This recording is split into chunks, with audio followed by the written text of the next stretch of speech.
এরপরের প্রশ্ন হচ্ছে, শায়েখ রোজা রেখে কান ও নাকে ড্রপ দেওয়া যাবে কি না, কারণ আমি খুবই অসুস্থ।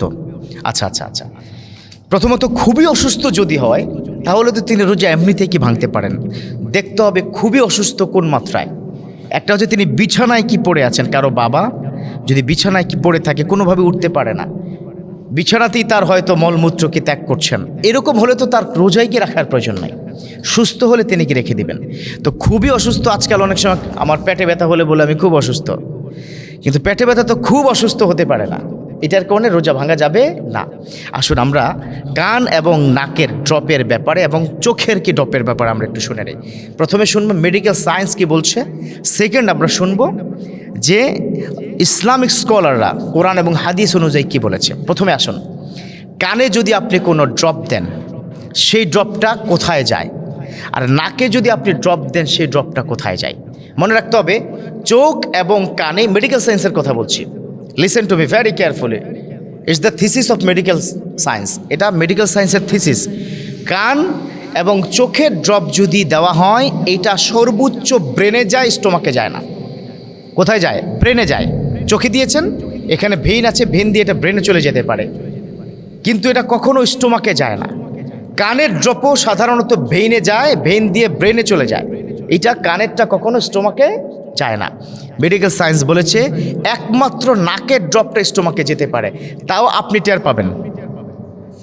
সবার আগে শ্বাস নেই আমরা কি কোথা থেকে? নাক দিয়ে। নালী কয়টা এখানে জানেন? দুটো নালী, একটা খাদ্যনালী, একটা শ্বাসনালী। অনেক সময় কি দেখবেন না যে খাদ্যনালী জায়গায় শ্বাসনালী দিয়ে যখন খাবার ঢুকে যায় তখন কাশি চলে আসে, এরকম হয় না? হয়।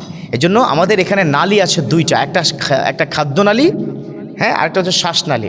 আপনি যখনই নাকে দিবেন এটা শ্বাসনালী, এই শ্বাসনালী দিয়ে কোথায় চলে যায়? ফুসফুসে কিংবা স্টোমাকে এটা চলে যেতে পারে। অতএব নাকে ড্রপ দিয়ে সেটা যদি গলা বেয়ে ভিতরে চলে যায় তাহলে সেক্ষেত্রে রোজা ভেঙে যেতে পারে।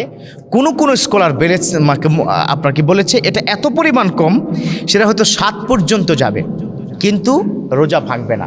তবে অধিকাংশ ওলামায়ে কেরাম বলেছেন নাকে ড্রপ দিলে যদি সেই ড্রপটা গলা দিয়ে স্টোমাকে চলে যায় রোজা ভেঙে যাবে। রোজা ভাঙার কি কারণ? আমরা তো জানি রোজা ভাঙার কারণ হচ্ছে যদি কোনো খাবার, পানীয় এবং ধোঁয়া জাতীয় দ্রব্য, যেমন সিগারেটের ধোঁয়া, এগুলো যদি গলা দিয়ে স্টোমাকে পৌঁছে যায়, অর্থাৎ পাকস্থলিতে পৌঁছে যায়, তাহলে তার রোজা ভেঙে যাবে। তাহলে নাকের ড্রপ কোথায় যায়? খুব স্বাভাবিকভাবে নাক দিয়ে ঢুকে কোথায় যায়? স্টোমাকে পৌঁছে যায়।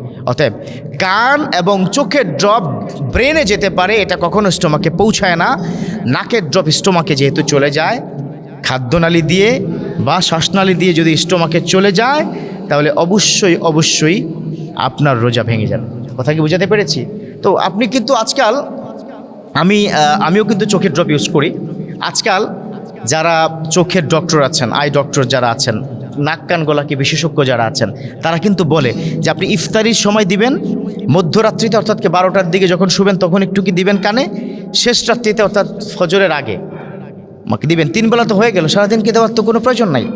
তারা কিন্তু সেরকম কি লিখে দেয়, আপনি দেখবেন রমজানের জন্য আলাদা স্পেশাল ট্রিটমেন্ট করে, স্পেশাল একটা রুটিন করে দেয়। সো আমরা নাকে ড্রপ ব্যবহার করব না দিনের বেলা। কথা কি বোঝাতে পেরেছি? আল্লাহ বুঝার তৌফিক দান করুক, আমিন।